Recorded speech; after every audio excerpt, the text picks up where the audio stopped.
They say, in fashion, one day you're in, the next day you're out.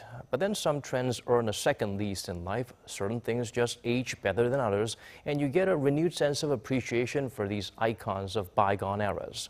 Cha Sang-mi explains why retro is all the rage this fall season.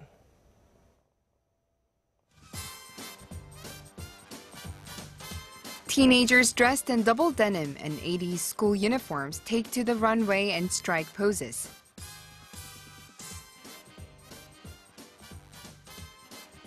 The Youth Culture Planning Group hosted a retro concept festival in Seoul's Dobong-gu district under the slogan Provoke 2017. It's exciting to experience a generation that we haven't lived in. Also, I think trends come around in cycles. Young people say they don't find the style outdated or awkward to go out in. Rather, it is fashionable and smart. A fresh new look for teens and 20-somethings, and some great memories for those a bit older. From clothing to music, retro styles are making a comeback.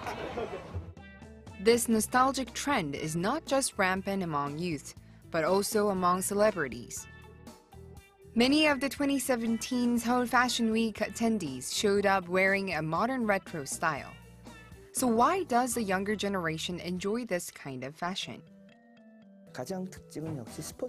Sports casual clothing definitely takes up the largest part of the recent retro comeback. The formal wear of the past has changed to a more casual style over the years as lifestyle and workplace culture have changed. Some of the hottest items this year are sweatshirts or t-shirts with big logos. Jumping on the bandwagon, malls have a lot of sweatshirts with big logos on display, and young people can be spotted sporting such items. Brands such as Fila, Reebok, and Korea's Prospects, which were once deemed out of date, have regained their popularity. My mom got me this sweatshirt.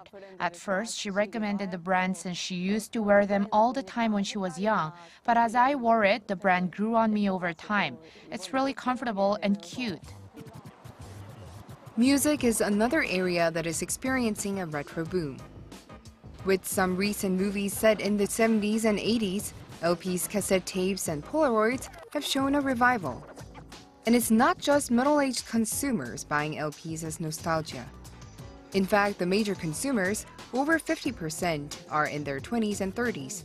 Some of them hadn't even been born when these things were last in fashion.